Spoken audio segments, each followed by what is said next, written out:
अस्सलाम वालेकुम दोस्तों, क्या आपको पता है अल्लाह की इतनी सारी तारीफ़ें हैं जिनको कोई बयान नहीं कर सकता, मगर कुरान की एक ऐसी आयत जिसमें अल्लाह की सारी तारीफ़ें, आलम नहीं आलमीन की तारीफ़ें समिटी गई हैं। ये एक ऐसी आयत जिसको हर काम ख़त्म होने के बाद पढ़ा जाता है। ये एक ऐसी आयत जो हर सांस लेते वक्त कहने पर भी कम है। वो है सूरह हमद की दूसरी आयत, अल्हम्दुलिल्लाह रब्बिल आलमीन। दोस्तों, जाहिर है कि ये आयत हम जो हर दिन नमाज की हर रकत में पढ़ने वाले सूरह हमद या इसको सूरह फातिहा भी कहा जाता है, इसकी आयत नंबर 2 में मौजूद है। इस आयत का मतलब ये है कि सारी तारीफ़ें अल्लाह के लिए हैं जो आलमीन का रब है।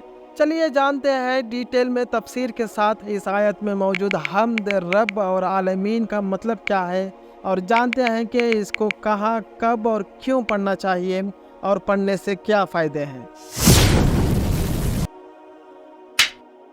सबसे पहले हमद को समझते हैं। देखिए कि सारी इख्तियारें और सारी खूबियों की तारीफ़ को हमद कहते हैं। अल्हम्दुलिल्लाह यानी सारी तारीफ़ें, कामिल तारीफ़ें, मुकम्मल तारीफ़ें टोटली सिर्फ़ अल्लाह ही के लिए है। अगर हम किसी इंसान या किसी चीज़ की तारीफ़ करते हैं तो भी वह हकीकत में अल्लाह ही की तारीफ़ होती है, क्योंकि उस इंसान या उस चीज़ को भी अल्लाह ने ही खल्क़ किया है। हदीसों में ये मिलता है कि हर किस्म की हम्द व सना अल्हम्दुलिल्लाह में शामिल है। हम्द अरबी में हर तारीफ़ को नहीं कहते, बल्कि हम्द उसके लिए कहते हैं जो बिना किसी मजबूरी के बनाता है। अलहम्द means pressing with love and affection. जिस अल्लाह की हम तारीफ़ कर रहे हैं वो किसी छोटे से रीजन, छोटे से कंट्री या दुनिया या किसी एक आलम का रब नहीं है, बल्कि वो आलमीन का रब है। यानी आलमीन का मतलब ये है कि हर वो चीज़ जो एग्जिस्ट करती है सिवाय अल्लाह के, और इस कायनात के हर ज़र्रे ज़र्रे और कोने कोने का वो रब है। चलिए दोस्तों जानते हैं हम्द और शुक्र में क्या डिफरेंस है। दोस्तों, कुछ लोग हम्द की जगह शुक्र पढ़ते रहते हैं ये समझ कर के ये दोनों एक ही हैं, मगर दरअसल ऐसा नहीं है। इसलिए कि हम्द में शुक्र शामिल है मगर शुक्र में हम्द शामिल नहीं। इसका मतलब ये है कि जिस जगह पर शुक्र कह सकते हैं उस जगह पर हम्द कह सकते हैं, मगर हर हम्द कहने वाली जगह पर शुक्र कहना ये सूटेबल तारीफ़ नहीं है। ये ऐसा है कि ये एक इनकम्प्लीट तारीफ़ है। चलिए हम इसको मिसाल से समझते हैं। जैसे कि अगर हम एक पहाड़ या आसमान को देखकर शुक्र नहीं करते, हम्द करते हैं, और हम खाना खाने के बाद अल्हम्दुलिल्लाह पढ़ते हैं या शुक्र भी पढ़ते हैं। इसी तरह जब कौन सी भी नेमत मिलती है तो शुक्र या हम्द पढ़ने से अल्लाह हमसे खुश होता है और उसका ये हक़ है, क्योंकि वो उसके लायक है। अल्लाह ने जो भी बनाया है उसकी हम तारीफ़ करते हैं और नेमत का हम शुक्र अदा करते हैं। मिसाल के तौर पर अल्लाह ने पानी बनाया तो उसकी तारीफ़ करते हैं कि अल्लाह ने इस पानी को कैसे बनाया होगा और कैसे पानी को ज़मीन से उड़ाकर बादल बनाता होगा। मगर जब ये पानी हमारी प्यास बुझाता है तो अब इस नेमत का शुक्रिया अदा करते हैं या हम्द कर सकते हैं, क्योंकि हम्द में शुक्र है। चलिए दोस्तों जानते हैं अल्हम्दुलिल्लाह रब्बिल आलमीन में रब के माने क्या हैं। देखिए, जो किसी चीज़ का मालिक बने वो इसका रब कहलाएगा, क्योंकि सारी कायनात का मालिक अल्लाह है तो हर चीज़ का रब अल्लाह है, हर ज़र्रे ज़र्रे का रब अल्लाह है।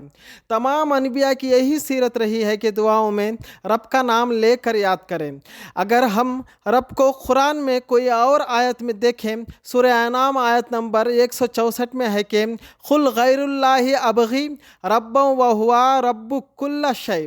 मतलब यह अल्लाह कहता है कि कह दीजिए क्या गैरुल्लाह को अपना माबूद बनाऊं, हालांकि हर चीज़ का माबूद मेरा रब है। रब का जिक्र कुरान में बहुत से जगह आया है, जैसे कि एक फेमस दुआ जो हर कोई अक्सर पढ़ता रहता है, जो कि सूरह बकरा आयत नंबर 201 में है कि रब्बना आतैना फिद दुनिया हसनता व फिल आखिरति हसना व क़िना अज़ाबन्नार। मतलब ये कि आए हमारे रब अता कर दुनिया में अच्छाई और आखिरत में अच्छाई और ख़ब्र के अज़ाब से बचा। चलिए दोस्तों समझते हैं अल्हम्दुलिल्लाह रब्बिल आलमीन में जो आखिरी पार्ट है आलमीन का मतलब क्या है।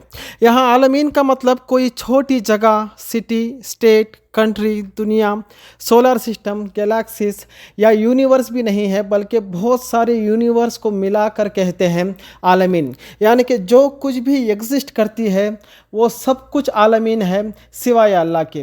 جو بہت ساری یونیورس ہے تو ان سب کو ملا کر جو کچھ بھی 7 آسمانوں میں ہے وہ سب کچھ عالمین میں آتا ہے، کیونکہ ان ساری چیزوں کا مالک اللہ ہے، اس نے خلق کیا اور ہدایت دیا ہے، تو کہا جاتا ہے کہ وہ رب العالمین ہے۔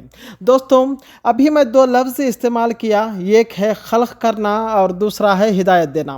سورہ طٰہٰ آیت نمبر 50 میں ہے کہ قال ربنا الذی اعطی کل شیء خلقہ ثم ہدیٰ، مطلب یہ کہ ہمارا رب وہ ہے جس نے ہر چیز کو خلق کیا اور اسے ہدایت دی۔